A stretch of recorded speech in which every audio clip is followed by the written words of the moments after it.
pedacinho de terra, beleza sem par. Jamais a natureza reuniu tanta beleza, jamais algum poeta teve tanto pra cantar. Num pedacinho de terra, beleza sem par. Ilha da moça faceira, da velha rendeira tradicional.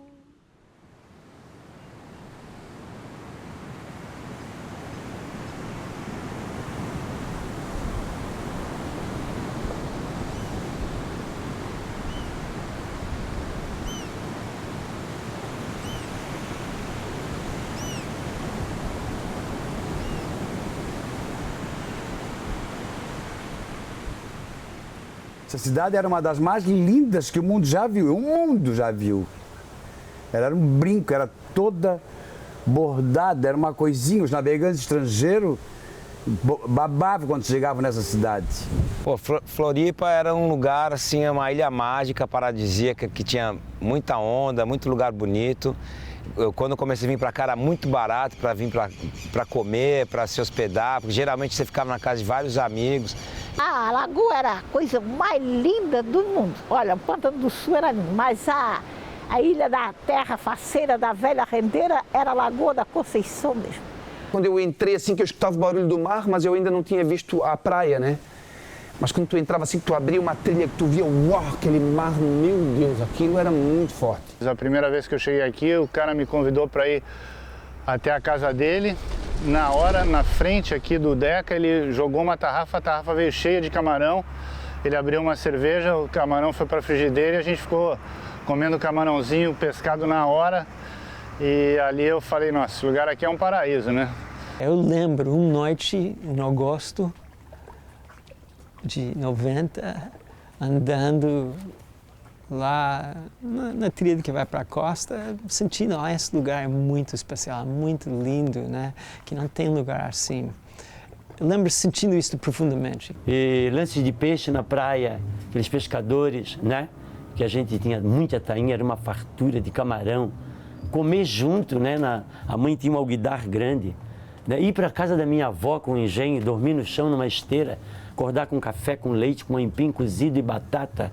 Então era tudo coisas fortes. Caminhar num caminho com areia quente, botar o pé descalço no chão, goiaba pelo caminho, caju por todo lado, casa de bruxa, casa de sapé com estuque. Gente, isso era uma arte que turista pagaria milhões para ver.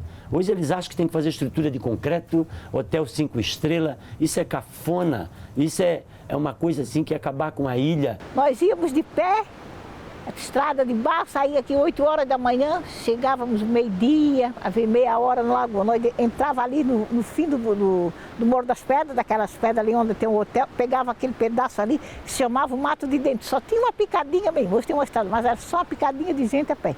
Aí chegava na Lagoa da Conceição, era na casa do meu avô, era uma beleza. E naquela noite eu vi pular camarão dentro da lagoa. Então é um negócio que até hoje eu me lembro da cena, o camarão pulando.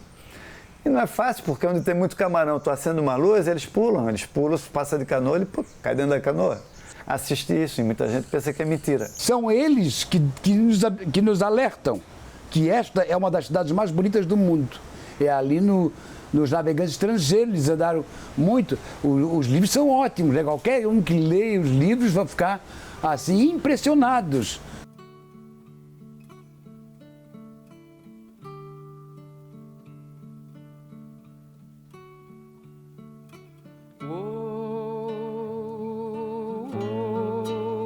Woke up this morning singing an old Beatles song. We're not that strong, my Lord, you know we ain't that strong. I hear my voice among others in the break of day. Hey, brothers, say, brothers, It's a long, long, long, long, long, long, long way. It's a long way. It's a long, it's a long, long, long, it's a long, long, long, long, long, long, long, long, it's a long, long, it's a long, long, long, long, long, long, long, it's a long, it's a long way. It's a long, long, long, it's a long way. It's a long, long, long, long way. It's a long, long, long, long, long, long, long, long, long, it's a long way. It's a long. O zóio da cobra verde, hoje foi que a reparei.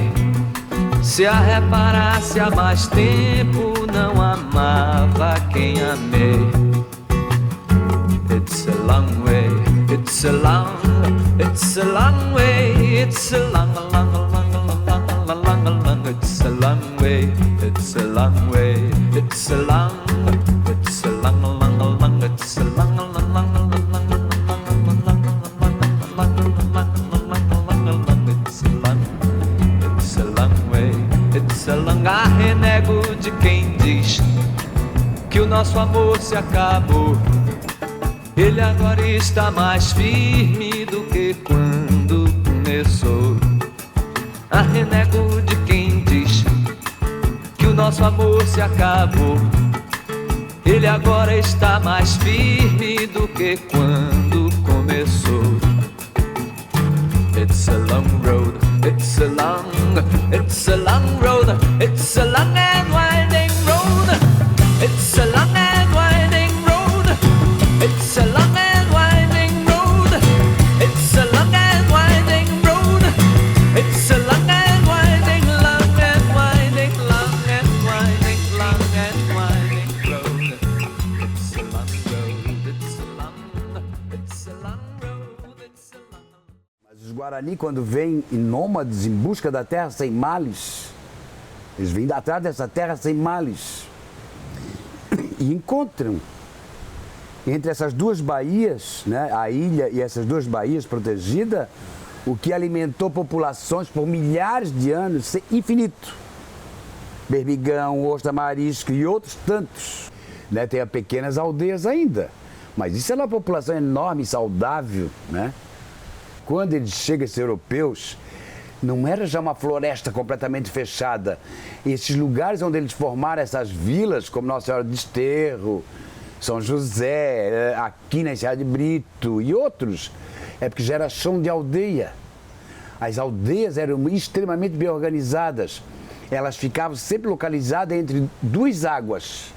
Um rio caudaloso de pescar e riachos de beber e se lavar. População antiga, pelo menos de 5 mil anos no mínimo. Eles iam colocando, geralmente no lugar pantanoso, mangue, e iam aterrando, fazendo um grande pátio. Nesse pátio de conchas eles faziam as aldeias. Quando queima qualquer coisa em cima, exala um cheiro forte da concha queimando, né? E isso espanta aranha e cobra, olha só. E além de ter um lugar seco e plano e elevado, que garantia uma visão de graus, assim, ele ainda tinha o fosso dos mangues, protegido contra a entrada possível de qualquer fera e tal. Então era muito inteligente as aldeias, sabe? E os caminhos para as roças, os caminhos para a roça mandioca, para a roça do milho, bababá. Então, quando eles chegam, tem essa estrutura. E eles aproveitam essa estrutura. Mas nunca contaram. Não, nunca contaram. Na infância, com muita coisa de índio, porque era tudo feito de facão, com machado, com tudo. O meu pai, na época dos pescadores artesanais, que não tinha a lancha a motor, não havia nada, era tudo a remo, e nem corda de nalho como hoje tem, era tudo feito com cipó. Ia buscar o cipó no mato para fazer as cordas, os caibros. Né? Ali pelo 1748, então eles lembram que lá nos Açores tinha gente demais. E aquelas ilhas não alimentavam essa gente toda. Tinha gente demais porque eles viraram católico. E o católico diz crescer e multiplicar, e eles não fizeram outra coisa. E faziam lavoura lá. A pesca não se faz no meio do Oceano Atlântico. Caçavam baleias, né? Aí vem, né, os europeus, enfim, exterminam os povos indígenas da região. Tem um livro chamado Negros da Terra, terrível, que tenta contar o desaparecimento desses povos indígenas. Porque chamavam o índio de negros, né, da terra. Escravizaram, barbarizaram com esse povo. Contaminaram, exterminaram mesmo. Eles pegam roupas de gente com sarampo e jogam na tribo, deixam na tribo. Botam. Porque o índio vê aquilo com cor, vermelho, com a cor, ele pegava.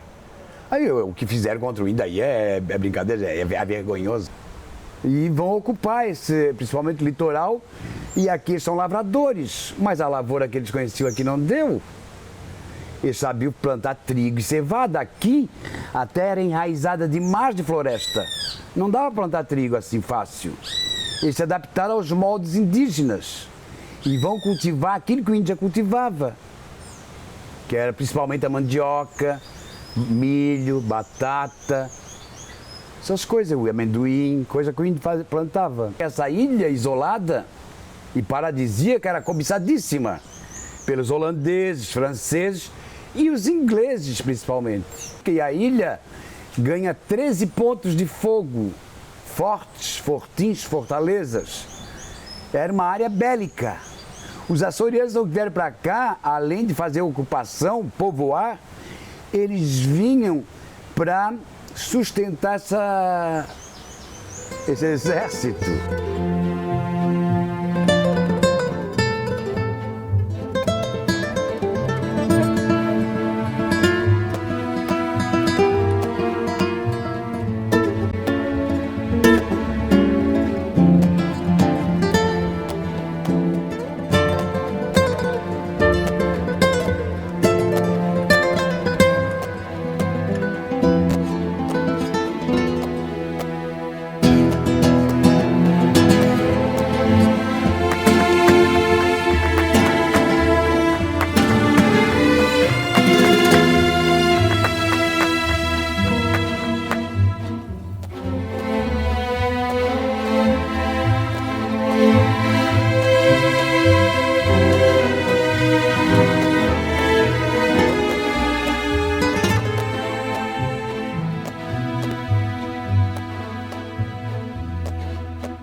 Só aconteceu uma vez, assim, né? O ataque dos espanhóis em 1777.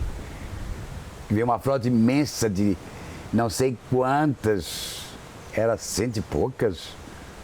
Ou era 1000? 100 e poucas, né?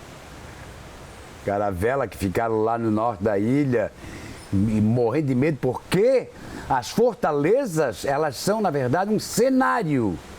Quem olha se espanta, ela não serve para nada. Mas é o cenário bélico. Estremecia quem vinha de longe, via os 3 pontos de fogo das fortalezas ali, aí Atomirim e São José da Ponta Grossa, mais a de Santo Antônio na Ilha dos Ratones, era temeroso mesmo. Os espanhóis ficaram bem acautelados, distante. Mas daí uns gajos resolvem vir assim num scaler e entram lá por Ponta das Canas. Aí vieram por trás e sem dar um tiro eles tomaram as fortalezas, porque os portugueses levaram um susto que chegaram por trás. Então a ilha, né, depois vai, a ocupação é açoriana, eles, tudo fica em paz, as fortalezas já não têm uso nenhum, e eles vão viver nessa coisa bucólica que o Franklin Cascais chamava de anfíbio. Ora trabalho no mar, porque eles acabaram aprendendo. E a fartura era tamanha que eles acabaram aprendendo os períodos de pesca, inclusive os índios ensinam isso para eles, né? Que tem várias estações de espécies de pesca em fartura. Imagina!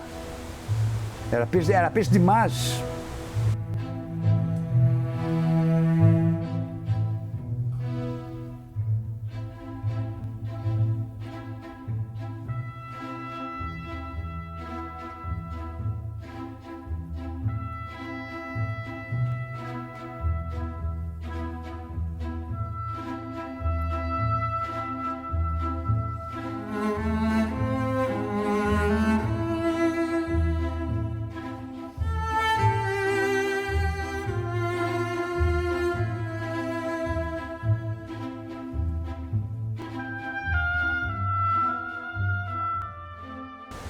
No Brasil inteiro se faz farinha de mandioca. Mas essa gente açoriana que trabalhava o trigo, acabou fazendo a melhor farinha, alva, fina e torradinha, né? O Concílio Vaticano quis modernizar a igreja e daí faz a substituição dos padres de cultura portuguesa por padres de cultura alemã e italiana. E esses padres, quando chegaram nessas comunidades, eles ficavam apavorados com a idiotice das pessoas que acreditam em benzedeira, que tem medo de bruxa, que faz novena toda hora, que faz procissão para garantir a pesca. Era um corre-corre, um sai e entra, toda hora rezando. Isso não tem valor religioso, os padres diziam. Meu pai era do Pântano do Sul, a minha mãe era da Lagoa da Conceição. Na hora de eu nascer, que não havia dinheiro para maternidade nem carro, então os primeiros filhos, naquela época de 44, 50, eram sempre, a maioria, ganhos em casa. É uma gente que até pouco tempo tinha muita crença nessa coisa da benzedeira. Era toda a comunidade tinha uma rainha. Uma rainha que era parteira paradeira. Era ela que dava os conselhos, que cuidava, ela que fazia os partos, ela que e era benzia. Então, se qualquer pessoa ficasse doente, primeiro a benzedeira dava atenção. Talvez a dona Mercedes tenha feito meu parto, talvez tenha sido uma própria bruxa. Quando eu falo no Franklin Cascais, hoje em dia, que eu descobri que a própria parteira, a benzedeira, pode ser uma bruxa também. Mas nós aqui uma folhinha de alfavaca, né, benzia, minhas tias benzia, era tão gostoso ser benzido, né? Seja onde fosse, né? Às vezes eu gostava de que acontecesse alguma coisa comigo só para ir benzer. E às vezes até quebrava um dedo, era difícil, como é que tu ia benzer um dedo quebrado? Você corria para o médico para engessar, e elas põem no lugar com aquele novelo que eu te coisa, que era no quebrado, até nevo torto, blá, blá, blá, pá. E aquilo parece que fisgava a agulha dentro da gente. E hoje eu falo para as pessoas que essa benzedura é para câncer, é para coisa. Minha mãe diz que a minha mãe que está com idade diz que não, que hoje em dia só aquela benzedura é para dor de barriga, é para zipela, é coisas pequenas. Eu tenho a benzedura como uma coisa muito elevada. Bia, eu que te benzo, Deus que te cura. Bia, eu que te benzo, Deus que te cura. Jesus em ti, Jesus perto de ti. Tanto Jesus por ti, nada seja contra ti. Era tipo, nós já fazia renda de birros desde as 8 horas, desde os 8 anos, a mãe da gente já começou a ensinar a fazer renda, que era para ajudar o sustento, que a gente vive muito pobre. Então nós meninas, com 12 anos, 13 anos, nós não tínhamos namorado, mas nós tínhamos paquerinha de olho e de recado. Aí nós ia fazer a ratoeira, cantar a ratoeira. A ratoeira a gente cantava desse jeito, né? Arrumava 10, 12 meninas ali na frente da estrada ou na igreja e dava a mão uma para a outra e cantava. Ah, meu galho de malva, meu manjericão, dá 3 pancadinhas no meu coração. Meu galho de malva, meu manjericão, dá 3 pancadinhas no meu coração. Aí a outra queria roubar meu namorado, então eu ia para a roda para cantar para ela. Não me importa que tu calça chinelos, que eu já calcei. Aproveita, boba tola, restinhos que eu já deixei. E a infância permeada com folclores, né? Com cantigas, com música. No meu caso, o ritmo que eu ouvia muito era Boi de Mamão, que eu lembro. Que era uma festa, todo mundo corria, né? A maricota, com a possibilidade de a maricota bater com a mão e te derrubar. O boi de mamão parece que ia te espetar mesmo, tinha uma coisa muito viva. O vaqueiro da cabrinha, faz a tua obrigação, o vaqueiro da cabrinha, faz a tua obrigação. Pega a cabra pelo galho, dá uma volta no salão, dá uma volta e vai embora. Não manda pro salão, vem cá, no cavalinho, ele não chegou. Eu caio na boca da noite, morena, eu caio. Eu caio na boca da noite, morena, eu caio.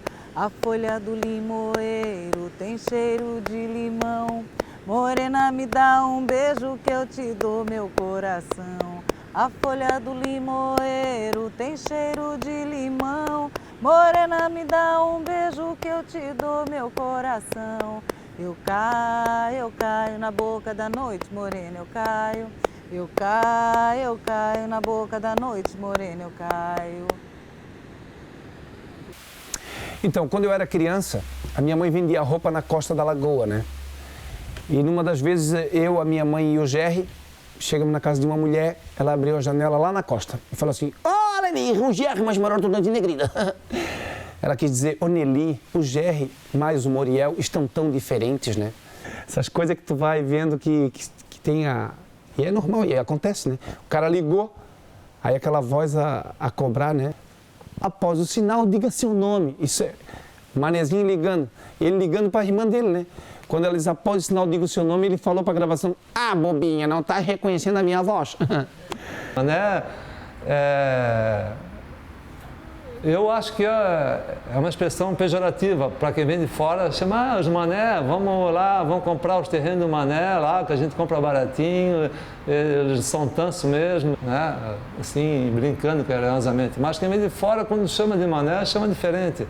Isso é um termo pejorativo do pessoal que chegou de fora, na minha ideia. Mané não, mané é a mãe. Meu pai era pescador, meu pai foi pescador, meu pai era gancheiro e ensinou muito rapaz aqui no Pantano do Sul a pescar, era pescador, ele cercava a manta de peixe aí no mar. O dia de Mar Grosso, todo mundo, no dia de Mar Grosso não tinha uma pessoa para remar, um trabalho, com medo de morrer. E dia de mamãe eu colhia muita gente. Meu pai viu muitas vezes a moto entre os olhos lá de entre naqueles combos da manguana, da tainha. Mas ele sempre dizia: eu tenho 7 palmos de terra. Se eu morrer no mar, eu tenho 7 palmos. Se eu morrer em terra, eu tenho em terra. Mas nós chegamos em 70 e eles abrem a BR-101. Primeiro, eu acho que descobrir a ilha como turista e fazer propaganda da Lagoa da Conceição foi Manuel de Menezes. Eu acho que o Manuel de Menezes, quando fez aquele mirante, aquelas coisas lá, né, que teve o primeiro restaurante, essas coisas aí foram descobridas. E o meu pai, que nunca viajou, mas era um grande visionário, empreendedor, era apaixonado por Florianópolis, construiu o primeiro hotel na Lagoa da Conceição, fez uma grande festa, trouxe o Lupicínio Rodrigues e ninguém vinha para Florianópolis. Não, Florianópolis era absolutamente desconhecida no Brasil, no mundo. Poucas pessoas vinham para cá. Meu pai fez esse hotel na Lagoa, o Lancaster, uma piscina em cima do morro. Você acordava, abria a janela, via a Lagoa da Conceição, aquele mar aberto da Joaquina. Uma loucura, cena de quadro, de cinema. E aí ele, na inauguração, trouxe os jornalistas gaúchos, Lupicínio Rodrigues, 2 ônibus, só de gaúcho. Hospedou no hotel um fim de semana inteiro, fez uma grande feijoada, convidou a cidade. Então quem abriu as portas de Floripa, não espalhem, para os gaúchos foi meu pai.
Quando eles chegam, os gaúchos descobrem essa área, começou a ficar fácil vir para cá, é claro que eles começaram a pensar em adquirir propriedade aqui, né? E aqui ninguém nem sabia o que era isso.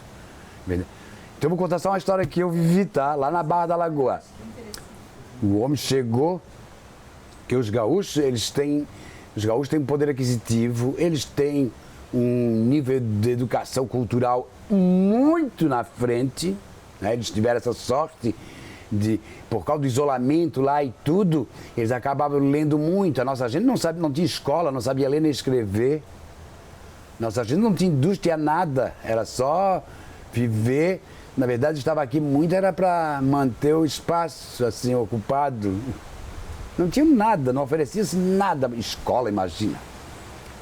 A minha mãe tinha esperança que eu conseguisse um dia comprar a minha enxada, o meu ancinho, a minha foice, o meu facão para atender assim, limpar quintal do jeito. Era o máximo que se esperava de alguém. Imagina. Então os gaúchos são altivos, são formosos, né? A gente saudável, né? A nossa gente é mais humildezinha, mais simplesinha, mal alimentada. Só comer pirão d'água com peixe frito no máximo. Os gaúchos chegam e com os bolsos cheios de dinheiro. Nossa, a gente nunca viu dinheiro na vida, era tudo escambo. Aí ele pede licença para entrar, gosta do lugar, né? Para conversar com o homem e mostra a vontade de comprar uma casa ali. Até essa aqui eu comprava. E mostra dinheiro, o homem nunca tinha visto dinheiro. Daí, diz, mas o senhor vendeu essa casinha assim? Oh, ele vieram lá de Porto Alegre, entrar na nossa casa e beber água na nossa caneca. Eles ficavam tão admirados com uma pessoa que veio de fora que eles entregavam tudo. Ainda mais que a nossa gente tinha por crença de que quem batia na tua porta, tu tinhas que atender muito bem. Dá tudo, tu oferece o melhor que tu tiver para essa pessoa. Não sabe quem é. Pode ser Jesus Cristo disfarçado. Então, quando chegava uma pessoa batendo na casa deles, o que eles tinham de melhor eles ofereciam. Nem sabiam quem era. E eu não sabia abrir a tarrafa porque eu estava aprendendo. Aí eles ficavam com pena de mim, coitadinho do marreco, dá uma mãozinha para ele de camarão. Aí pô, imagina, 50 homens, cada um me dando uma mão de camarão, eu saía com o balaio cheio. E a praia era a Lagoa da Conceição. Não tinha gaúchos aqui ainda morando, não tinha paulista é uma moda agora.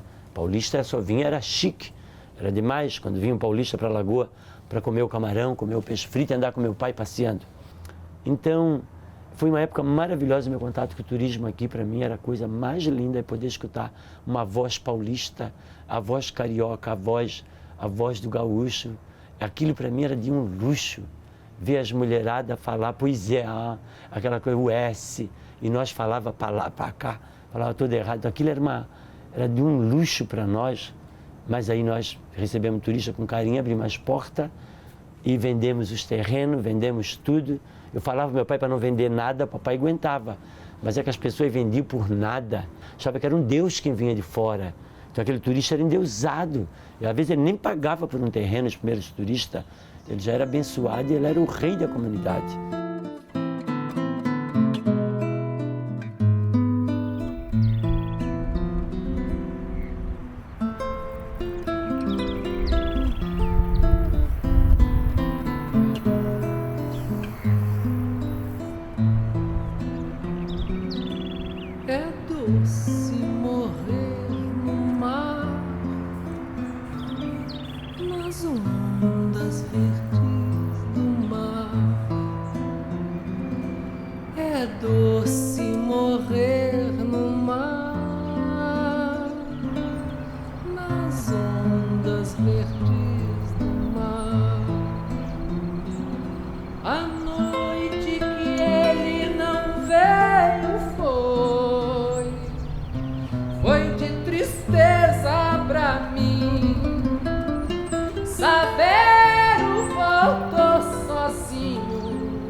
verdes do mar.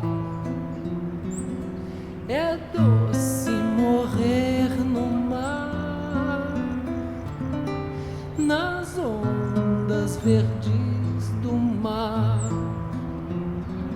Saveiro partiu de noite, foi, madrugada não voltou. coqueiros, onde eram os nossos verões, né? De namoros e paqueras, as boates da Capelinha, o Bar do Tritão, o Praia Clube do Clube 12, a sede balneária então do Clube 12, hoje tem no Jurerê, e até a Praia do Balneário, no Estreito também.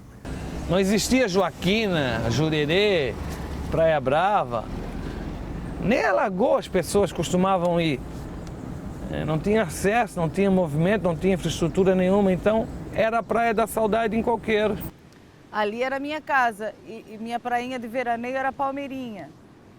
Então, assim, eu acho que aquela Antenor de Moraes é a rua mais linda do mundo. E o Bom Abrigo é um lugar, na década de 70, melhor, porque a gente não tinha tanta violência, o melhor lugar do mundo para passar uma infância, assim, porque tinha prainha, comia ostra da pedra. Que coisa linda, praia despoluída, o mar azul. As mulheres ricas da cidade iam esquiar na praia, que a outra.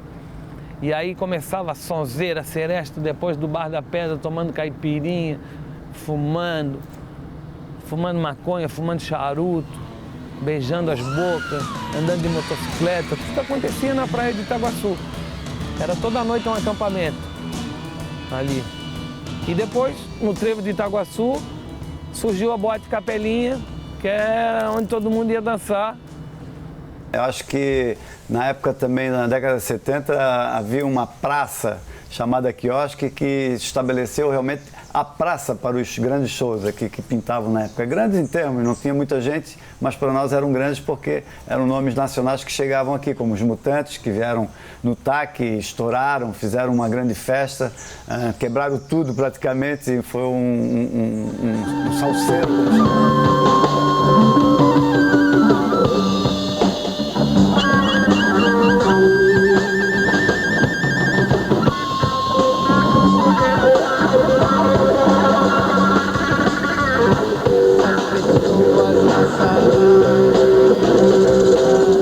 Essas pessoas na sala de jantar, essas pessoas na sala de jantar. Mas sim, o nosso traje, a rigor, eram os cabelos grandes, paz, amor, flor, né? E sentados à grama, tocando violão, e, enfim.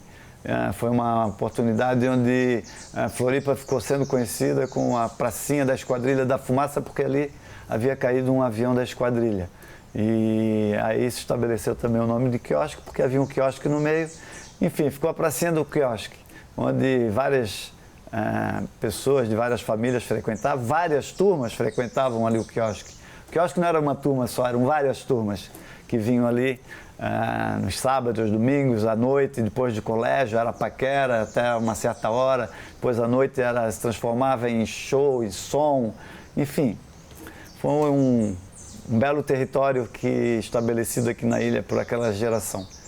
A gente chegou no primeiro ginásio, no Instituto, tinha um grêmio muito forte, o Grêmio Estudantil do Instituto Estadual de Educação. Forte, muito forte. Não tinha isso no Colégio Catarinense, nem no Colégio Coração de Jesus, que eram colégios particulares e lá não se criava movimentos assim. Então, a ditadura bateu, particularmente nessa turma do quiosque. Eles sabiam que ali não era um foco de comunistas, com certeza, porque não era mesmo. Sabiam que ali não era um foco de socialistas, pelo menos formado. Podíamos até fazer algumas coisas, nós dividíamos muitas coisas. Dividíamos muitas coisas e passávamos de mão em mão, para cada um feito uma hóstia. Né? Isso a gente dividia. Dividíamos bebida, dividíamos comida, dividíamos isso no palhastoque, dividimos na pracinha do quiosque. A gente conviveu pretos, negros, amarelos no quiosque, né? Então já era uma forma de democratização, e principalmente pobres e ricos na pracinha do quiosque, ao redor, com várias famílias abastadas, mas também ali desciam o Negão Tuca, Negão Fifi, Negão Lalá, a turma do samba, entende? Todo mundo se encontrava ali, eram todos iguais na pracinha, não tinha diferença nenhuma. Bom, o mar tem uma relação bastante íntima com nós todos, ilhéus nascidos aqui, né? E em qualquer ilha, naturalmente. O mar, essa marisia, o cheiro do peixe, a pesca, o pescador, as suas histórias, as suas raízes, tudo está ligado conosco, né? Com a ilha. a questão climática, vento, o estudo do céu um pouco, o estudo dos ventos, das ondas, do vento sul, sabe? Isso tudo mexe com a gente sabe que o tempo vai virar, a gente sabe que vai limpar o tempo, a gente sabe que não é para ir para o mar, a gente sabe que tem onda, a gente sabe que não tem onda, a gente olha para o céu, a gente sente.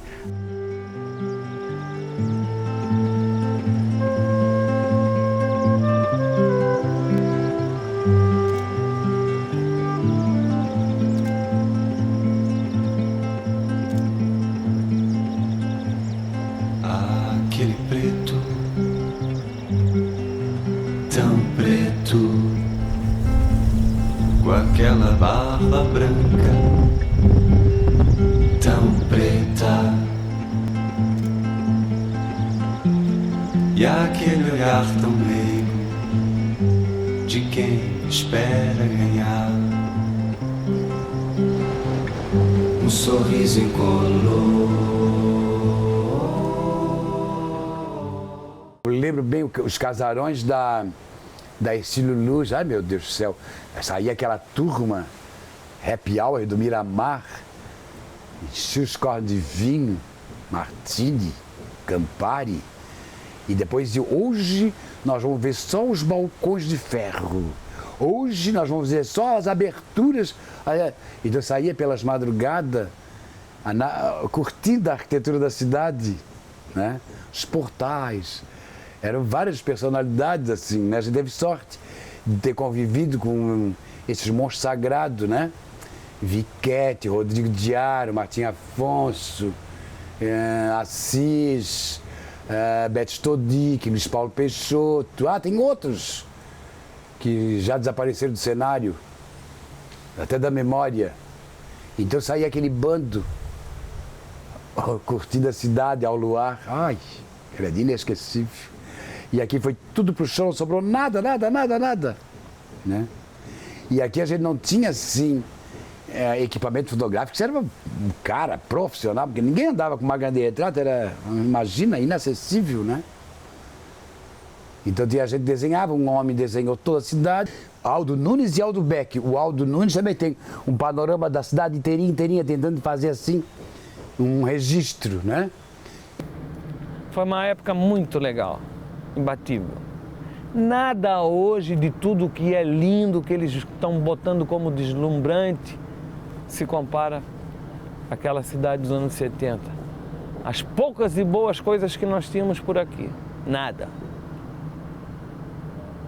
Acabou também lá, como tudo, né? Aqui diz até que a ilha do Já Teve, a cidade do Já Teve. Já teve isso, já teve aquilo. Aí acabou também a onda do continente, poluição, poluir as praias. E aí também nós vamos ser tola a vida inteira nesse aspecto, né? Nós tínhamos aqui as melhores praias do Brasil.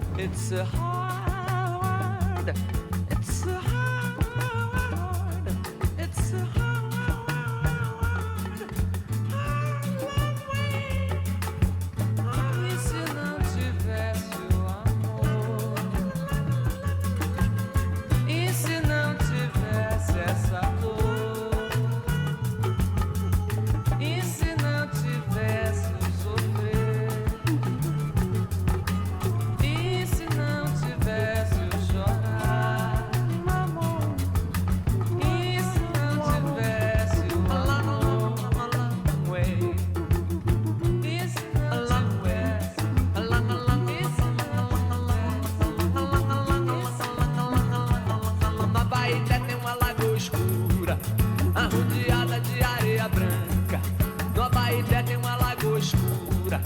Arrodeada de areia branca, arrodeada de areia branca, ô de areia branca, ô de areia branca, ô de areia branca, ô de areia branca, ô de areia branca, ô de areia, ô de areia, ô de areia, ô de areia, ô de areia, ô de areia, ô de areia, ô de areia.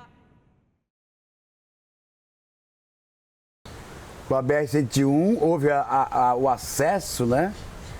E a instalação da Eletrosul, que acabou transformando muito bairros que não eram nem um pouco valorizados, se transformaram grandemente, né? Por causa veio muita gente do Rio de Janeiro na Eletrosul. Eu tinha um bom trabalho no Rio de Janeiro, mas eu estava querendo sair do Rio em função de que estava ficando muito agitada a cidade. E cheguei em Floripa num domingo. No início de março, as aulas começavam segunda-feira no Catarinense. Ainda não conhecia Florianópolis, só tinha vindo aqui 2 vezes, né? E fomos bater na casa do Paulinho Guinle, do Paulinho Pio, que estava morando lá no centro, na Presidente Coutinho. Chegamos lá com mala, com prancha. Pô, a gente chegou, não sei o que. Ele falou, hoje vocês dormem aqui, amanhã vocês vão para uma pensão. O Rio de Janeiro sofreu um boom de crescimento assim na década de 70 e estava realmente difícil assim de você poder transitar na cidade, o tráfego estava muito ruim. Eu pensei assim na minha cabeça, Florianópolis deve ser a cidade das flores. Eu vou para lá. Isso que eu pensei na minha cabeça. Estava com 19 anos. Eu cheguei, eu acho que foi em março que a gente chegou, né? E tem o primeiro dia do primeiro lanço da tainha, né? Pô, e era uma aldeia pequena, eu tava ali deitado em casa, tal, de repente, cara, começou a aldeia inteira a gritar lá fora, lá fora, lá fora, porque o vigia gritou, né? Que é o primeiro lance do ano, né? Naquela época, né? Que era uma coisa sensacional, porque o cara certamente ia matar toneladas de tainha, né?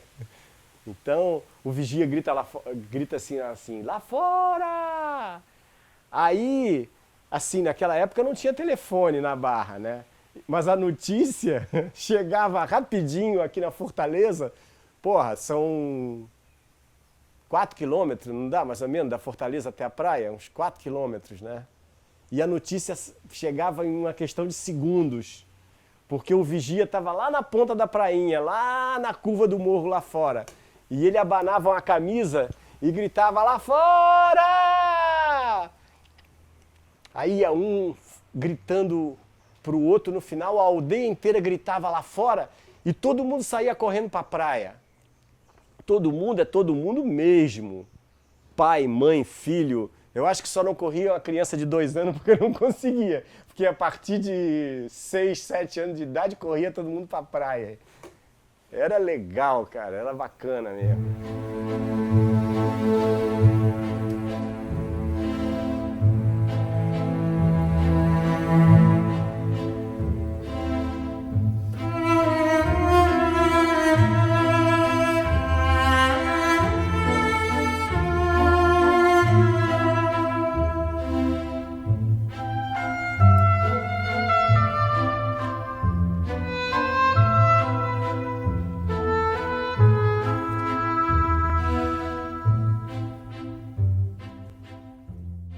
Indo para Joaquina vestida, assim, de moletom, curtindo aquele momento e deserta, a praia completamente deserta.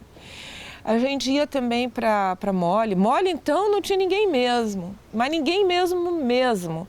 A gente conseguia ir de carro até lá embaixo, a gente estacionava meio que lá embaixo e a gente ficava ali perto das pedras. E era outro ponto de encontro dos amigos. A Eletrosul, cuja sede era no Rio de Janeiro, estava se transferindo para Florianópolis. Eu, propriamente, fiz esse movimento porque eu queria uma vida diferente. Florianópolis estava vivendo um grande momento de transformação. Eu ficava impressionado quando chegou a liberdade assim, do hippie, a expressão de usar o que queria. E nós queríamos saber o que o Gilberto Gil comia, arroz integral. Então o movimento hippie, ele trouxe assim, ele mexeu também com a parte alimentar. Meus filhos nasceram, tinham 2 médicos que faziam partos em casa, aí a nossa geração, que era mais alternativa, assim, não queria saber do formal, e mesmo porque, não, sabe, tinha um grupo que, você tinha que ter uma confiança muito forte no médico, né? A Regina foi muito corajosa e veio me dizer que ia ter filho em casa, eu fiquei apavorado, aí fui me informando, fui lendo e descobri que era uma boa, e os 2 nasceram em casa. Gostava do estilo da cidade, gostava principalmente da região da Lagoa, de poder morar na Lagoa. Eu acho que havia umas 5 famílias, grandes famílias assim de fora morando na Lagoa. Na Lagoa existiam muitas casas de veraneio.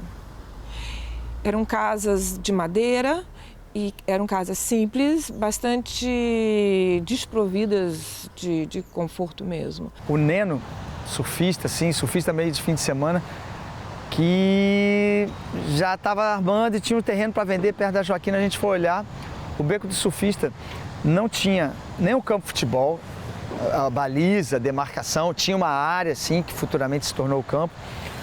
Era o lugar onde o ônibus da Lagoa pernoitava, só tinha uma casa na entrada, que morava o motorista do ônibus da Lagoa, era um motorista só, não tinha esse negócio assim. O ônibus dormia ali e a gente, com o sanduíche natural da Joaquina, passamos para o centrinho da Lagoa, onde hoje ali está os barquinhos da Costa da Lagoa.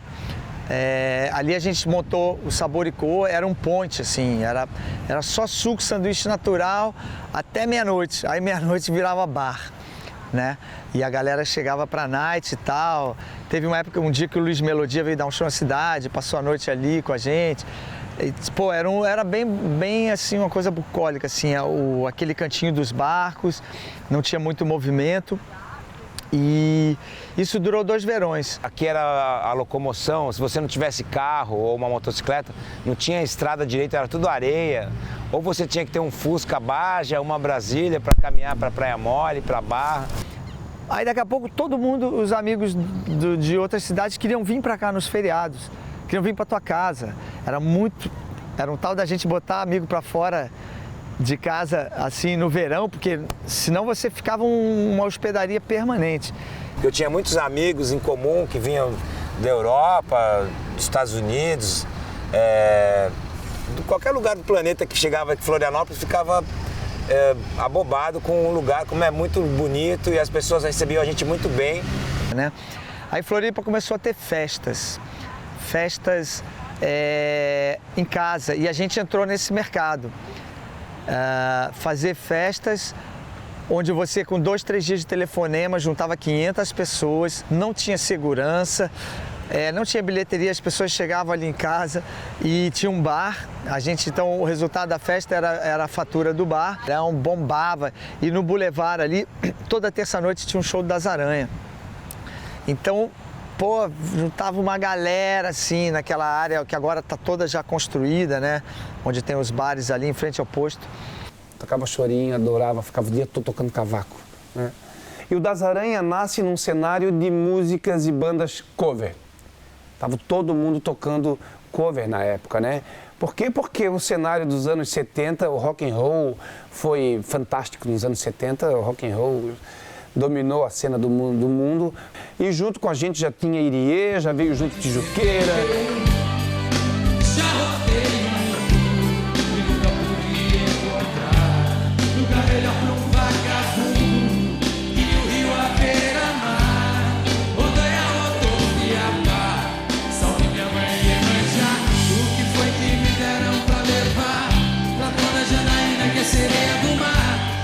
O surf e a capoeira, sem dúvida nenhuma, foram os meus norteadores, né? O Calunga, como meu professor de capoeira, foi fundamental. O surf são as ondas, que são os nossos professores. O mar, a galera. Surf muito legal. Surf muito fantástico. Tive várias vezes a oportunidade de ir para a Galheta, pegar 1 metro de onda sem vento nenhum, escutando o Tico-Tico cantar. Aquele canto maravilhoso do Tico-Tico, né? Aquela água morna. Muito legal. Revivo isso sempre que posso porque me traz muita felicidade. Poder surfar na Galheta e na Molha são as nossas praias, né?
que de repente surge um esporte que até então todo mundo só jogava futebol, né? Soltava pipa e peão, e, enfim, aparece o surf. Então se começa a descobrir aquela praia que Franklin falava lá, que era de Mar Grosso, os nossos pais diziam que eram perigosas, não vai em mar de Mar Grosso, diziam eles, não vai em praia de Mar Grosso. Pois eram lá, no Mar Grosso é que estavam as ondas boas. E aí começa a surgir uns 2 ou 3 obstinados pela questão da onda, e a nossa geração toda começa a ver que é um esporte bom, ligado à natureza, melhor ainda. E na praia, que era uma maravilha, porque a gente tinha esse cheiro do mar perdido lá com a terra, e de repente a gente volta a ter um outro contato com o Mar Grosso, com a maresia do Mar Grosso, com as ondas do Mar Grosso. E aí a gente sai das águas da Bahia, das praias da Bahia, de Coqueiros, onde eram os nossos verões. O surf dá essa guindada para as praias do leste, né? Principalmente a Lagoa, onde se vinha antes para tomar caldo de camarão, comer peixe, enfim. E isso começou a vir para a Lagoa para atravessar as dunas e ir para Joaquina para pegar onda. Depois até a gente veio até a Barra também, porque havia 2 figuras que escolheram a Barra para morar, que também trabalharam muito a questão do surf, que foi o Marreco e o Lars. Tinha o Marreco, Fernando Muniz, que era um explorador nato, ele morou em Itajaí, então pegou muito o Atalaia antes de vir morar na Barra da Lagoa, e ele explorava todos esses costões, ele sabia isso tudo mapeado, adorava carta náutica. Na verdade, ele gostava de velejar, tinha um barquinho pequeno, fazia umas explorações aqui na ilha, e foi provavelmente o primeiro a surfar muitos desses pontes de pedra que a gente tem por aí hoje, lambi-lambi, etc, né? E em 74 a gente resolveu vir morar aqui, porque esse meu amigo fez a Federal, né? E a gente resolveu morar na Barra da Lagoa. E quando a gente chegou lá, em 1974, era uma aldeia de pescador, com um contingente de 400 homens na pesca, né? Sabe o que eu fazia? Eu e o Lars, o finado Lars Kruger, a gente ia na capitania dos portos, pegava a carta náutica, para fazer uma análise na carta náutica de onde estavam os bancos de areia e os fundos de pedra. Tanto é que as ondas do forte de Jurerê e o Sovaco da Cobra e a Canasvieiras, foi tudo nós que descobrimos, mas nós ficamos quietinhos. Eu surfei 6 anos o forte de Jurerê sem ninguém saber. Levava os chegadinhos, né, que eram os que não iam espalhar para ninguém, né?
Mas aí caiu na boca do povo, pá, mas teve um monte de pico aí que a gente descobriu, assim,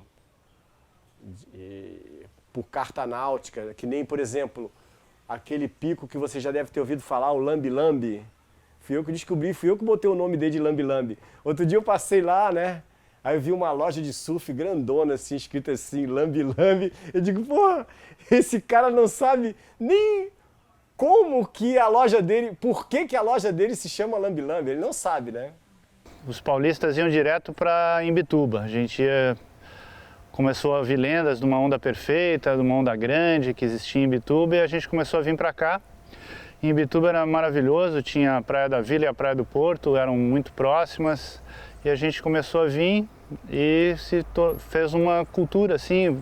Começamos a encontrar o pessoal do Rio também. Então, depois de passar verão, inverno em Imbituba, nas férias, eu ouvi um amigo meu de Porto Alegre dizendo que ia morar aqui porque ia fazer faculdade, ia fazer a UFSC. Eu falei, pô, boa ideia, também quero. E nem conhecia Florianópolis. A gente chegava aqui de ônibus, trocava de ônibus na rodoviária, ali na Hercílio Luz, onde era a antiga rodoviária em Florianópolis, esquina com a Mauro Ramos. E dali a gente já pegava um ônibus para Imbituba, nem vinha para praia, nem vinha nada. Era Imbituba e dali a gente começou a explorar. E a gente encontrou aqui, quando eu cheguei, todas as estradas eram de terra, a lagoa era praticamente virgem. Aqui no canto da lagoa tinha uns 10 engenhos de farinha funcionando, tinham muitos pescadores. Junto comigo vieram vários paulistas, vieram os cariocas também, e a gente formou um núcleo bem legal que eram o pessoal de fora que veio descobrir aqui, né? A gente voltava de carona, colégio. A estrada era de terra, a gente descia do ônibus, que a gente vinha de ônibus e voltava de carona.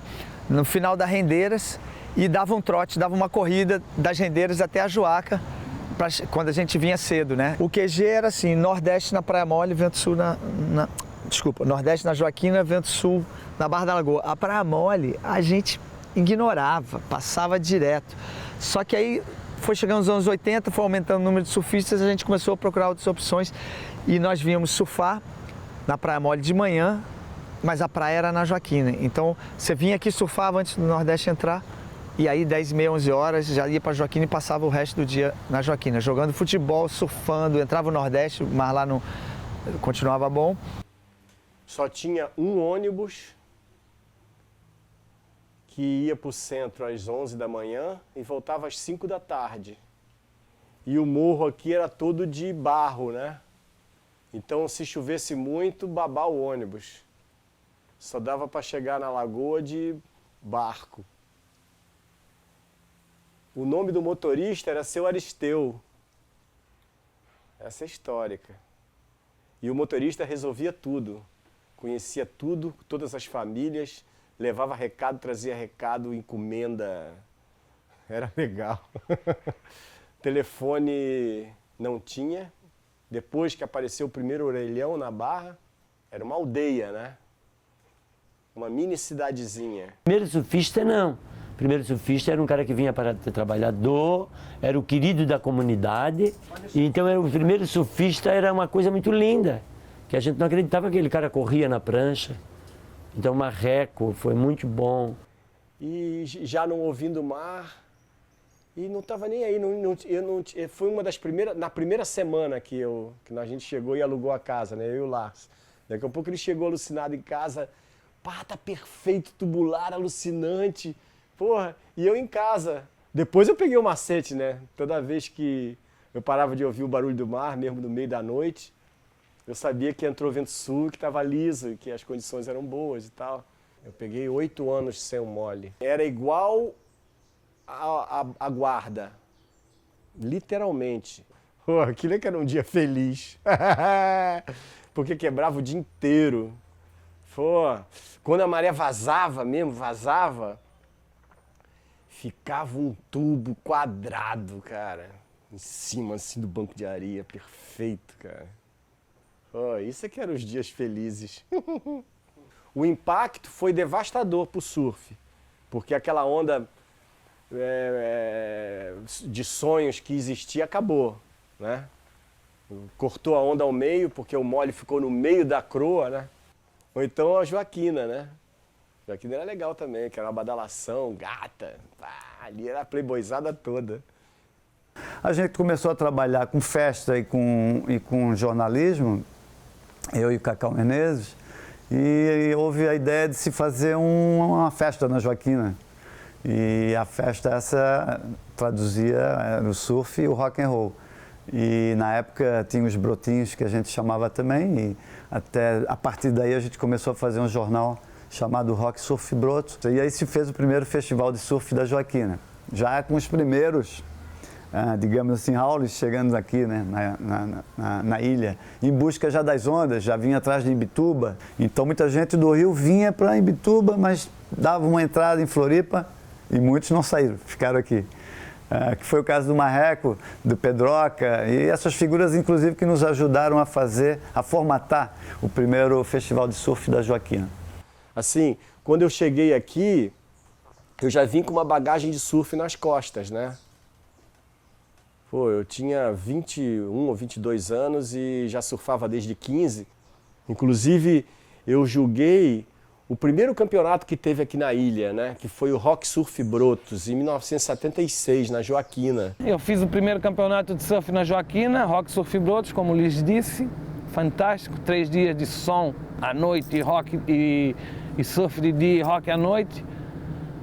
As bandas aqui, o Barreto que tocava na Blitz com o Evandro Mesquita, tinha uma banda com o Eric do Costão do Santinho, tocaram. Conforme foi inchando,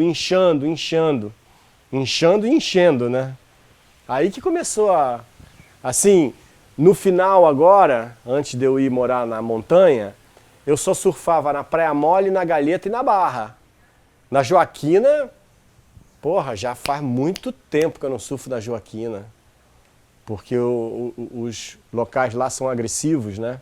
E, aconteceu há 10 anos atrás, isso, né? Eu estava aqui na Galheta, o moleque já tinha me rabiado umas 2, 3 vezes, eu falei pra ele, pô, para de fazer isso, cara. Pô, qual é a coroa? Fica quieto, cala a boca, que eu te enfio a porrada. Eu digo, o pior é que enfia mesmo.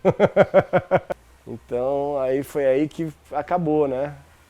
Eu digo, bom, então acabou definitivamente. Aí eu fui morar nas montanhas. Faz 10 anos que eu tô lá nas montanhas. E tá uma maravilha aquilo lá.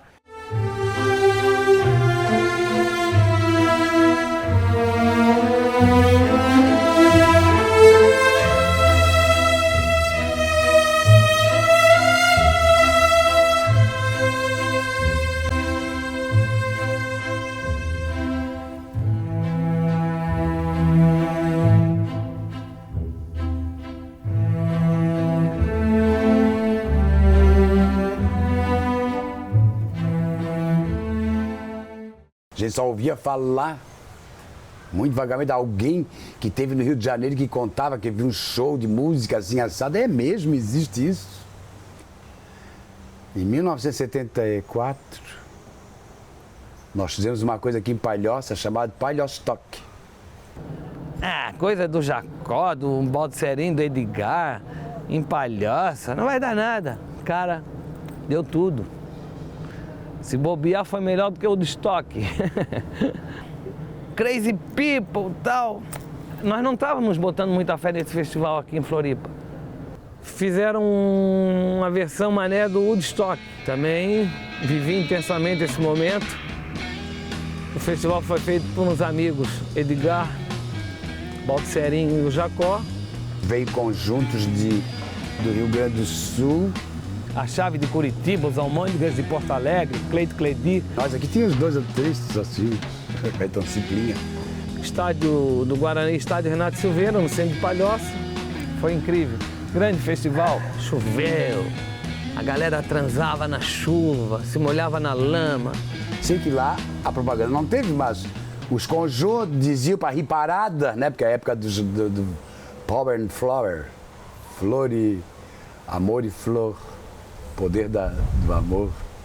Cara, para esse festival aqui, que era uma brincadeira, a riparada toda veio. Eles tomaram de assalto o município de Palhoça, pequenininho. Começou a chegar maluco de carona em caminhão, em carroceria, em caminhonete, em carro, em bicicleta, em moto, cabeludos, mochila, vindo do sul, do norte, que loucura! Aí o papo correu em Floripa. Chapa Palhoça, Palhoça tá uma loucura. Foram 3 dias de absoluta loucura, com drogas, sexo e rock and roll, mesmo estilo de Woodstock, não mudava muito, só mudava em termos de tamanho. Eles nunca tinham visto o fenômeno tamanho de movimento popular de juventude. Nem nós, a gente estava brincando de fazer aquilo, mas não sabia o que era. Nunca existiu isso antes na vida, né? Essa gente que veio para cá não voltou mais. Em 79 eu estava saindo do cursinho, indo em direção à Praça 15, eu não me recordo exatamente onde é que eu estava indo, e eu esbarrei com a Novembrada, né? Cheguei até viu o general, o João Batista Figueiredo na janela, fazer aquele sinal obsceno que as pessoas, que depois ele justificou como se fosse um ok, né? Mas na verdade ele estava... O sentido foi outro, se era ok, o tiro saiu pela culatra. E aí começou aquela movimentação, né? E ele insistiu, havia recomendação que ele não fosse até o Ponto Chique, ele ia tomar um cafezinho no Ponto Chique. E ele acaba indo, seguindo com o ministro César Causa até o Ponto Chique, e eu fui naquela confusão. Eu fui seguindo, estava descobrindo, né, uma coisa que estava acontecendo na minha frente, né? Enfim, aí aconteceu aquele tapa na orelha do César Causa. Levou um soco naquela orelha enorme que ele tinha do motorista de táxi. Cara, foi uma repercussão maravilhosa no Brasil inteiro. Porra, Florianópolis, terra de macho. Eu sei que eu fui pro Rio depois, eu ia muito pro Rio nessa época. Cheguei na praia, me identificaram como de Floripa. Pô, só faltaram beijar meus pés, me levantar. Pô, esse cara é de Floripa, porra, botaram pra correr o Figueiredo. Ninguém fez isso. A gente botou o presidente aqui pra correr. Foi maravilhoso.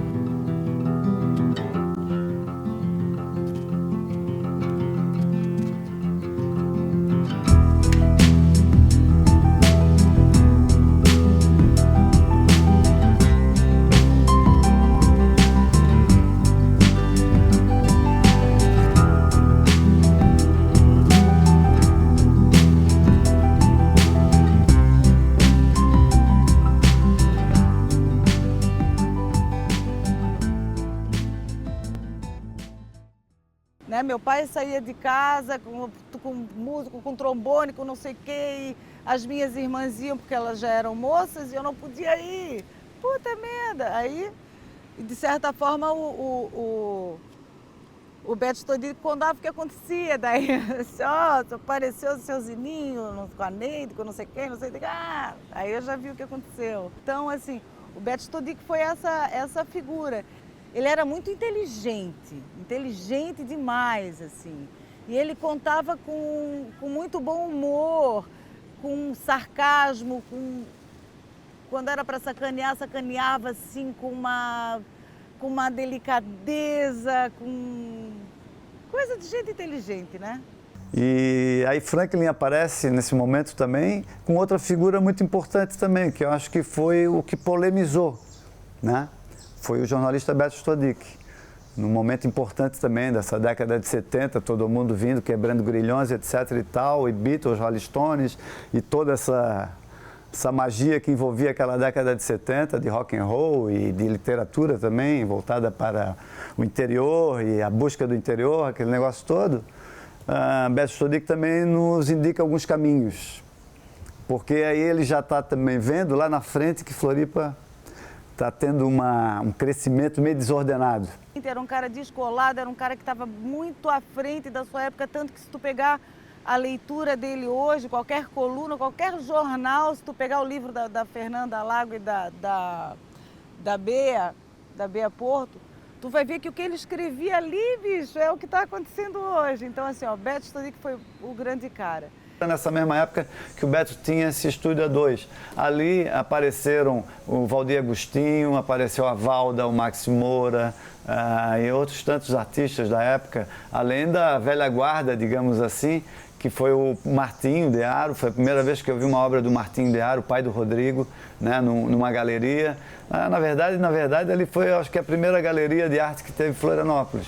E aí apareceram o Max Moura, o Valdir Agostinho, com sua arte fantástica, multiartista, né? Na época ele era pequeno, mas ali ele começou a se criar, ele se criou, na verdade, dentro daquele ambiente, né? E fez eclodir isso que a gente conhece no Valdir Agostinho hoje, né? Pô, artista pra mim era Valdir, que era o cara que sempre se vestiu daquela maneira que você sabe como é que é, né? Bem colorida, e que fazia aquelas músicas que preservava a ideia do negócio, né? Fazia as pipas e...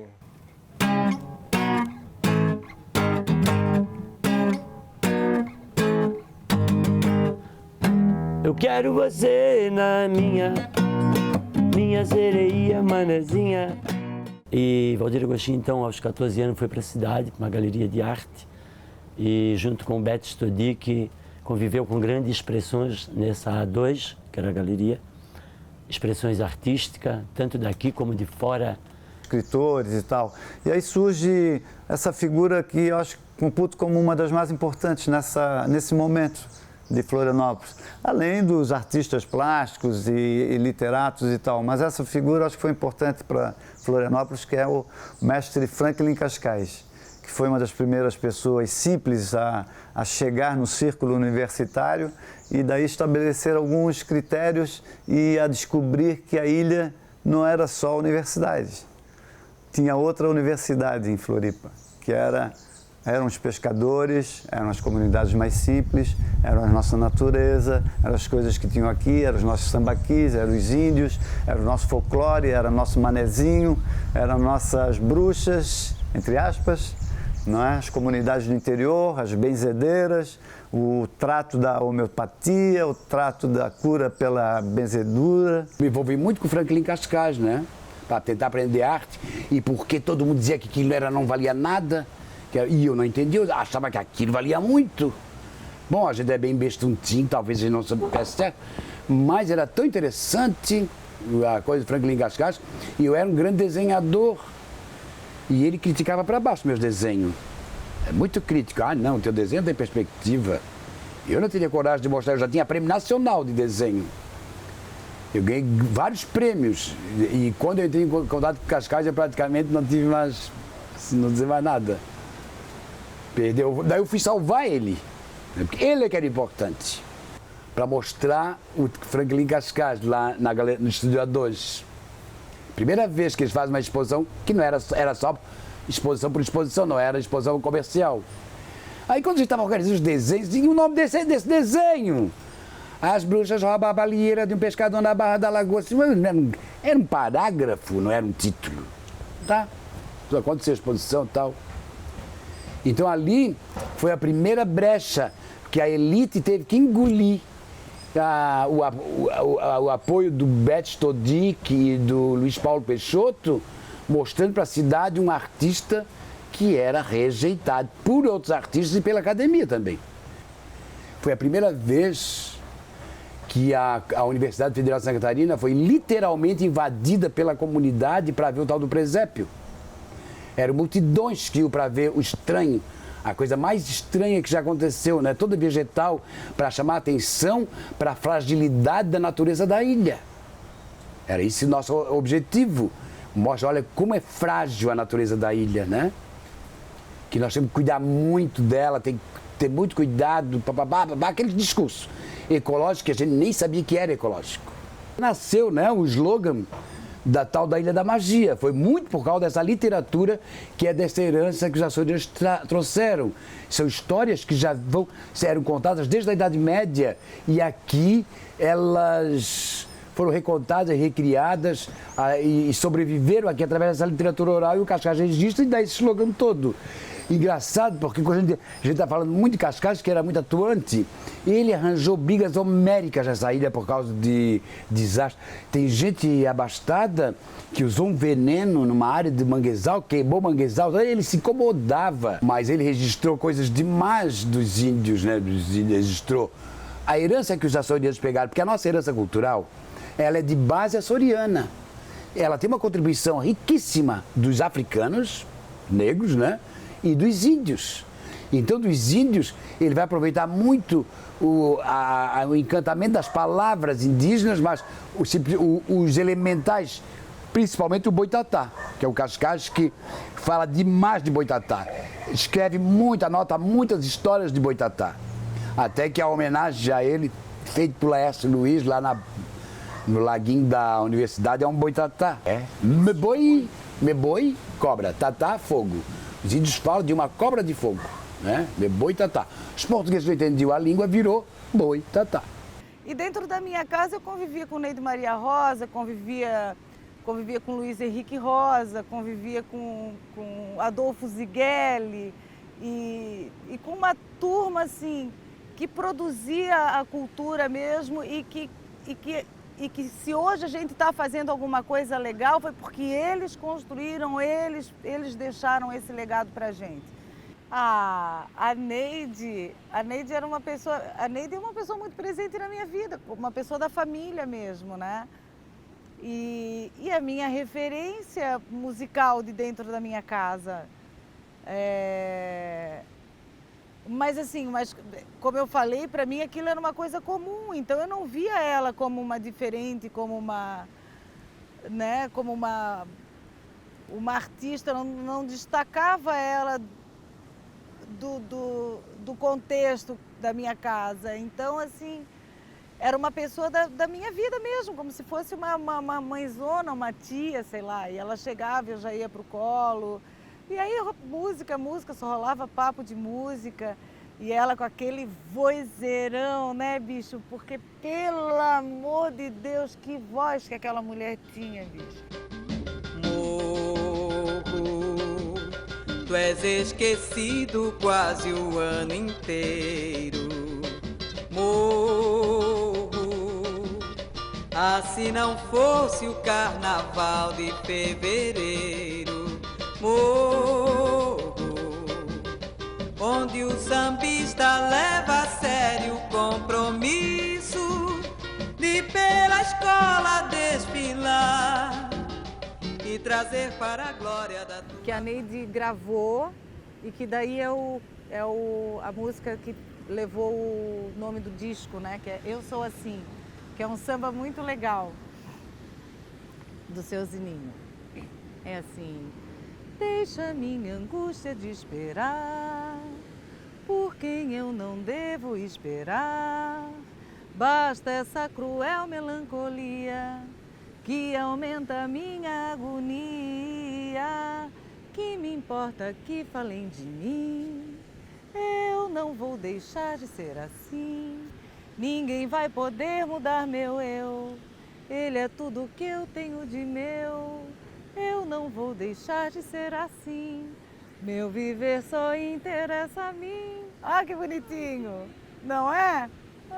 Esse é Seu Zininho. Essa foi a que a Neide gravou no disco. Esse. Então, a música, o Rancho da Moreira foi composto em 65. Eu não era nascida. E aí, como eu falei que a gente passou uma parte do início dos anos 80 em Curitiba, né? Já tinha tido o concurso da música aqui.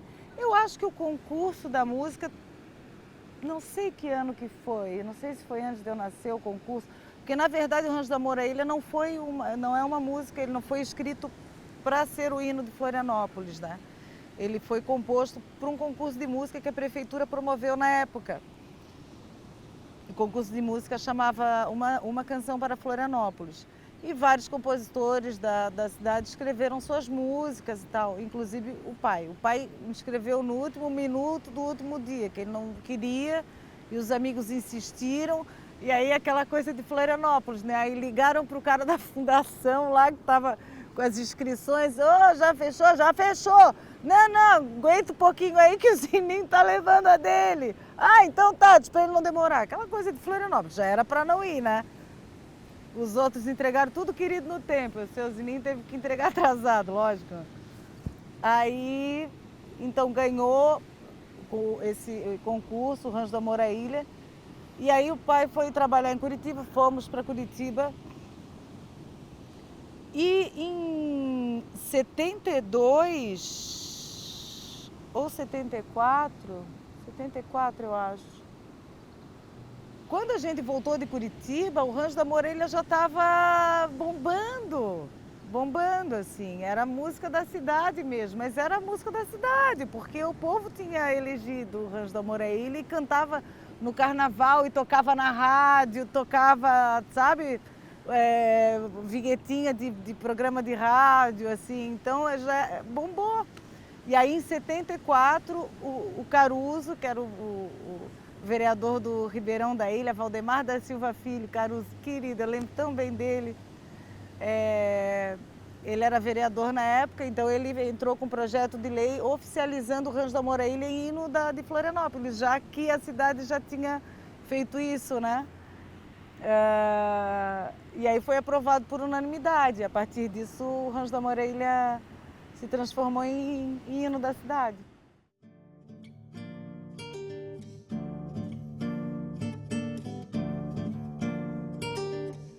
Num pedacinho de terra perdido no mar,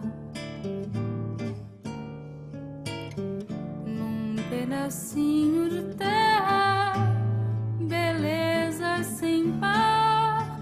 Jamais a natureza reuniu tanta beleza, jamais algum poeta teve tanto pra cantar. Num pedacinho de terra, beleza sem par. Ilha da moça faceira, da velha rendeira tradicional. Ilha da velha figueira, onde em tarde fagueira vou ler meu jornal. Tua lagoa formosa, ternura de rosa, poema ao luar, cristal, onde a lua vaidosa, cestrosa, dengosa, vem se espelhar.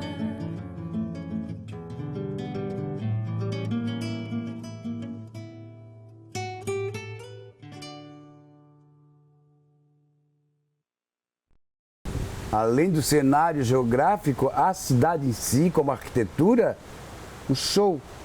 Pequena, mas maravilhosa. Ainda é resquício da cidade monarquista, que ainda chamava-se Nossa Senhora do Desterro, porque depois que aconteceu o embruxamento, que ela está embruxada. Porque quando eles mudam o nome sagrado de Nossa Senhora do Desterro para homenagear Floriano Peixoto, aí foi um desastre. Daí de lá para cá a cidade não se entendeu mais. Que até hoje as pessoas nem sabem o que significa Florianópolis, não sabem.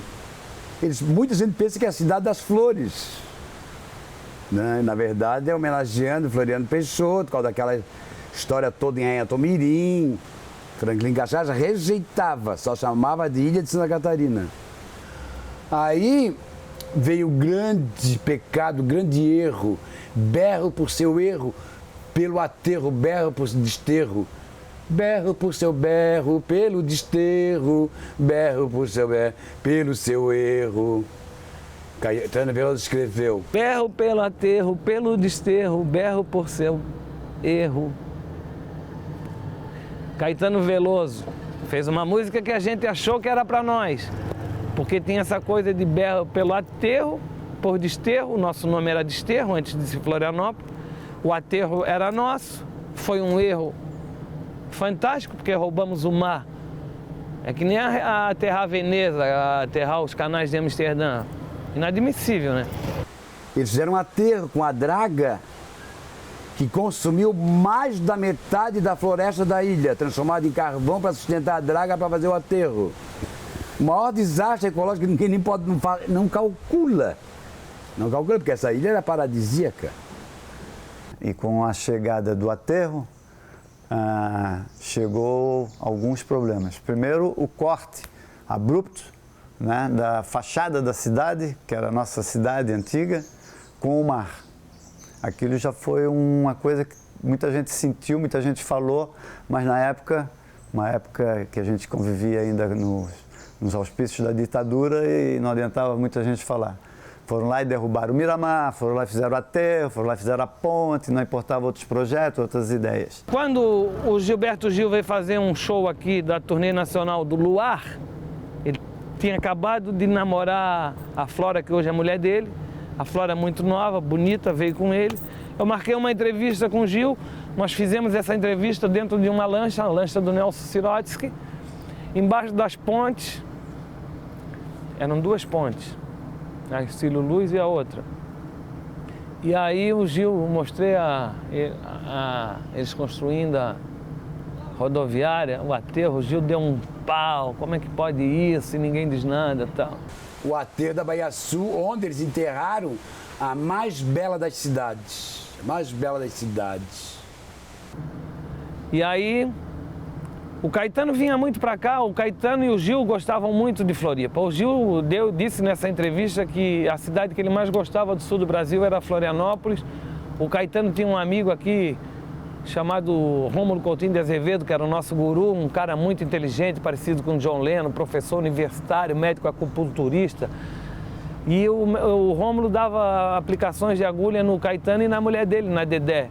Quando a gente fala na pracinha do quiosque, que a gente chamava os 4 cavaleiros do Apocalipse, que era o Beto Stodic, o Rômulo Coutinho, o Luiz Paulo Peixoto e o Max Moura. Max Moura, que foi um artista fantástico, né, um artista plástico, que fazia parte desse quarteto, que nos incentivava e nos mostrava caminhos, como o Rômulo, que foi estudar acupuntura no Oriente, e de lá trazia, assim, bebedou com essa cultura e a filosofia oriental, e na época todos nós voltados para isso, ele nos ensinava muita coisa, nos mostrava caminhos, rumos, era uma figura que conversava com o Caetano semanalmente, com o Gil, então era uma figura de uma grandeza espetacular, infelizmente veio a falecer naquele acidente da Transbrasil, uma série de outras grandes figuras da cidade na oportunidade. E perdemos um guru, na verdade. O Rômulo era nosso guru ali da pracinha do quiosque. E na época a gente estava vivendo aquele processo de abertura política, né? Era Geisel, se não me engano. Nessa época que uns desconfiavam, diziam que não, Geisel não vai entregar também, vai continuar a ditadura. E aí, de repente, vinha a figura do Rômulo, com aquela paz santificada no rosto, um sinal já de nascença na testa, que já lhe parecia um mestre guru das Índias.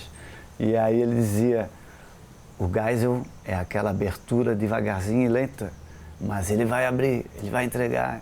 A gente está sabendo de notícias. Então, essas notícias vinham para ele de outras bandas, da Bahia, de Caetano, de Gil, enfim, daquela turma de cultura da Bahia e São Paulo que eles tinham contatos. Os artistas e os jovens, os idealistas são quase sempre em histórias os primeiros de reconhecer a beleza, né?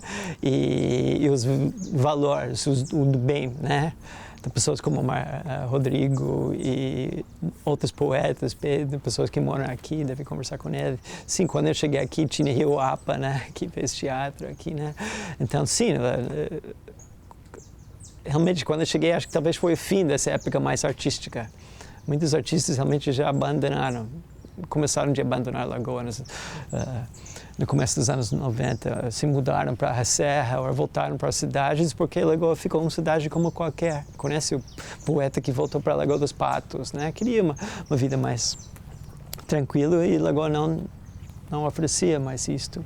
Jogava muito siri na Lagoa, a Lagoa era linda, nós tínhamos todas as estações, era viva as estações. Quando chegava no inverno era inverno, outono era outono. Nós já sabia que o mês de agosto pode preparar para fechar a casa, muita chuva, tinha que ter balaio de tainha escalada em casa né? Que o papai escalava e um paiol de farinha grande, estava resolvida a miséria. Então era uma época muito linda, muito pura, muito abençoada. Só que nós não tínhamos assim um conhecimento, nós não éramos avançados na questão de educação, de cultura, precisava. Quando se abriu a estrada, a gente ficou assim, maravilhoso. Mas a minha infância foi muito linda, com as rodas de breque, puxava um pedaço de pau, sabugo de milho, botava os gailinhos, fazia o meu boi, eu adorava, tinha paixão pela minha brincadeira, né? Mas quando veio o primeiro carro que passou, eu e mais a minha irmã, nós combinávamos, ia respirar um monóxido de carbono, aquele cheiro, aquilo nós ficava respirando aquele incenso da gasolina queimada. Aquilo era tudo para nós. Então a gente se encantava, o índio também não se encantou com o espelho. Nós era a primeira queimação de gasolina, eu e a minha irmã nós ia cheirar, ia respirar. Então era terrível os vícios que nós pegava, né? E começou a chegar a evolução na comunidade, não tinha luz, botaram a primeira lâmpada, nós ficava assim, aquilo era tudo em casa, né? Quando se descobriu não era para isso. A Praia Brava, quando se descobriu a Praia Brava, foi muito bonito quando se descobriu a Praia Brava. Pouquíssimas pessoas iam lá, porque era praticamente era uma extensão de um terreno de uma família tradicional e conhecida aqui de Florianópolis, que veio a construir depois o loteamento. Mas até então, era um point de surf que uma das figuras dessas famílias, o Celcinho Ramos, era um cara que foi o cara que descobriu que ali era um grande point de surf, como é até hoje. Lógico que quando se descobriu aquela maravilha toda, a nossa geração pensou que aquilo ia ficar como deveria, né? A Praia Brava, eu me lembro que eu passava de barco lá na frente, né? Não tinha uma luz, era uma praia selvagem. Só tinha um rancho lá de um pescador, que era rancho de pesca. Ele nem morava lá, ele morava como é que é? Na Cachoeira de Bom Jesus, né? Que era atrás do morro, né?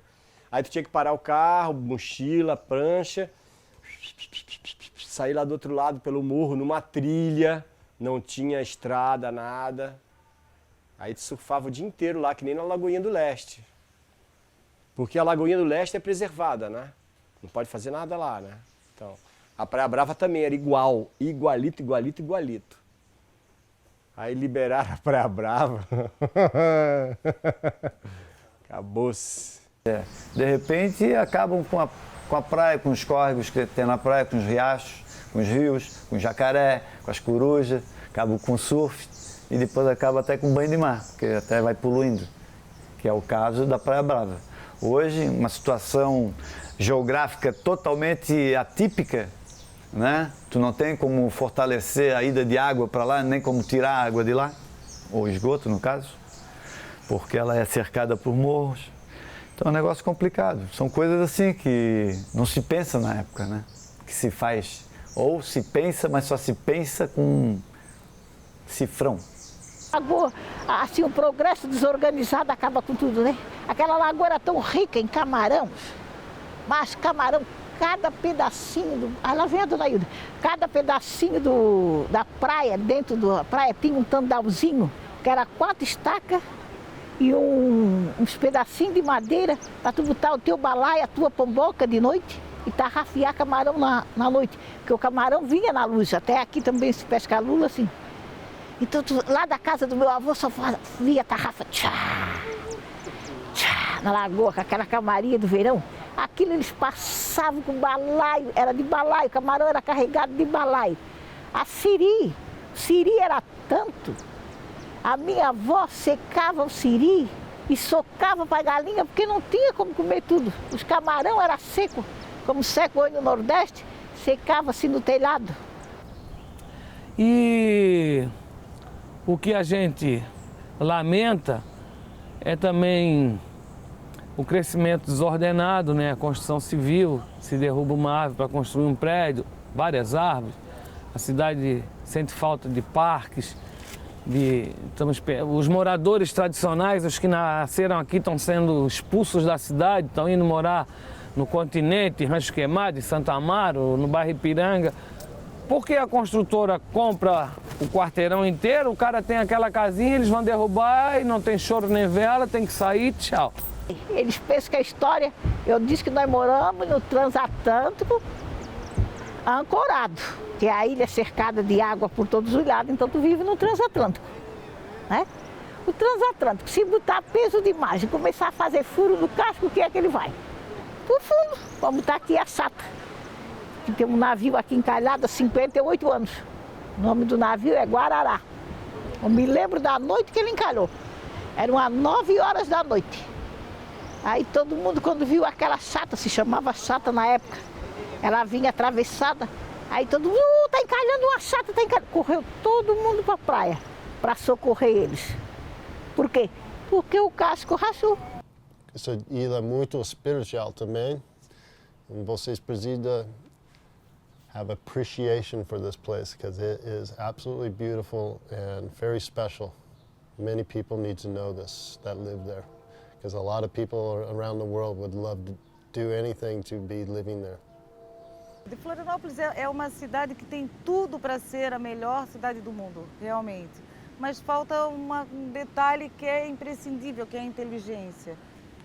A Câmara Municipal parece uma imobiliária e Florianópolis virou um grande lugar para negociar, para não estragar o que sobrou.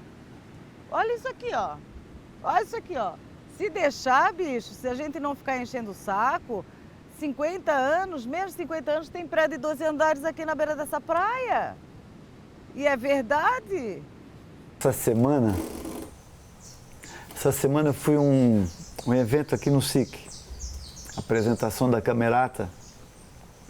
Entre várias músicas belíssimas que ela tocou em um ritmo, o Rancho do Amor à Ilha, do Zininho, que todos sabem que fala das maravilhas da ilha, né? Da lagoa, da lua, que vem se espelhar na lagoa, das rendeiras, né, dos nossos homens lendo o jornal, os nossos senhores, nossos idosos lendo o jornal, embaixo da figueira. E aquilo começou numa melodia tão triste que o maestro fez, o Rancho do Amor à Ilha, do Zininho, que eu estava com a minha neta de 5 anos no lado. Ela assim, vô, por que o rancho hoje está tão triste? Aí me veio na cabeça que quando o Zininho fez aquele hino, a gente não estava com a lagoa fedida como está hoje, que não estava com a figueira secando como está secando, a gente não estava com a ilha com todos os problemas que tem hoje. Com certeza, quando ele fez, ele estava mais feliz, porque ele dizia que a lua vinha se espelhar na Lagoa Frondosa, ou na Lagoa Formosa, e ternura de rosas, que a gente ia ler o jornal embaixo da figueira, frondosa. Então, não só ele estava feliz, como essas coisas eram verdadeiras. E hoje, quando tu canta assim, Rancho do Amor à Ilha, ele não é mais verdadeiro. Senti isso. Que os doutores da cidade vieram comprar nossos chãos, começaram a fazer casas grandes, começaram a tirar o pasto do boi, começaram a tirar aquela fonte natural. Então, eu acho que por que não deixar preso? Por que não compraram as coisas e não deixaram na sua própria natureza? Né? Então, foi muito triste para mim. Em 1982, uma peça também chamada Casos Raros mostrava a planta da ilha, a planta baixa da cidade, e provava por A mais B que nenhum tijolo podia mais entrar na ilha. A ilha não podia mais ser feita nada, ela era um lugar paradisíaco para as artes e os esportes, não para a ocupação humana de condomínio, não. Aí foi o desastre. Quando a gente se sentiu impotente vendo a Ilha do Carvão desaparecer e o Miramar, toda a beleza da orla da cidade, que o mar batia ali, né? Era um espetáculo. Então tu tinhas da fortaleza, onde é a Fundação Franklin Cascais, uma das fortalezas ali, tu ias seguindo e tu ias vendo a evolução da arquitetura de várias épocas, colonial, rococó, neoclássico, art nouveau, até os panorâmicos. E a habitação devia ser preservada, colonial, tudo. Foi a primeira coisa que derrubaram, antes de inventar essas histórias, foram lá e derrubaram. Houve um programa de derrubada quando se começou a brigar pela defesa do patrimônio arquitetônico, né? Menino, foi um horror. Porque quando se começou a falar nisso, eles foram antes e derrubavam. Todo sábado, todo domingo tinha derrubada. Não deu tempo, a gente berrava por um, já tinha derrubado 2 lá atrás. Sobre isso, inclusive, assim, no final da vida, ele tinha ciúme dessa cidade como se fosse uma mulher mesmo, como se fosse um lugar dele mesmo. Entendeu? Mesmo. Era uma coisa até esquisita, assim, ei, isso não é teu, claro que é. E era mesmo. Como é meu, como é teu, então, porra, no final da vida, que daí ele já estava bem doente, bem... Isso aí eu conto assim, eu conto para ilustrar, porque eu acho que isso é muito simbólico, sabe, essa passagem. No final da vida ele estava muito deprimido já, cheio de dor, todo doente, né? Já dizia, não quero, não tenho mais o que fazer aqui. E aí, um dia eu fui ali e levar comida, lógico, a gente cuida de remédio e tal. E aí eu disse, ô pai, vamos... Não, e detalhe, jornal, né? Jornal, revista, livro... E o cigarro, e fumando. Então, o apartamento todo trancado, cheio de jornal em volta e ele fumando direto. E aí eu disse, pai, vamos abrir pelo menos um pouquinho a janela só para trocar o ar, né? Que daí já dá uma troca, renova o ar e pronto. E aí ele disse o seguinte, ele disse, não abre essa janela. Não abre essa janela que eu já estou indo embora e eu não quero ver o que fizeram com a minha cidade.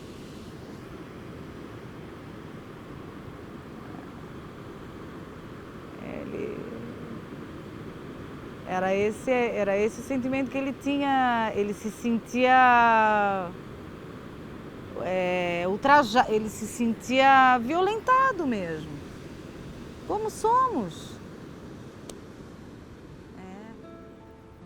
Sereia do mar levou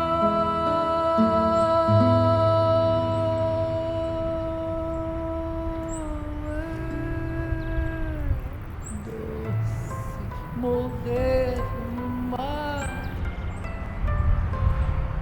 nas ondas verdes do mar. É doce morrer no mar,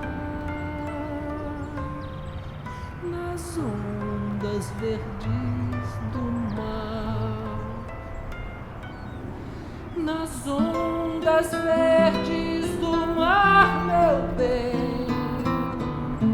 Ele se foi afogar, fez sua cama de noivo no colo de Iemanjá.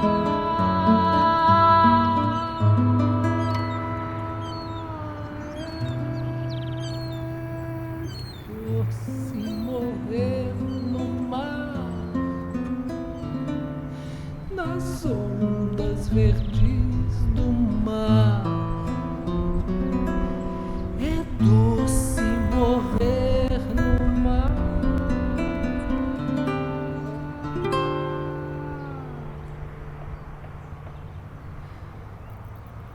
Nas ondas verdes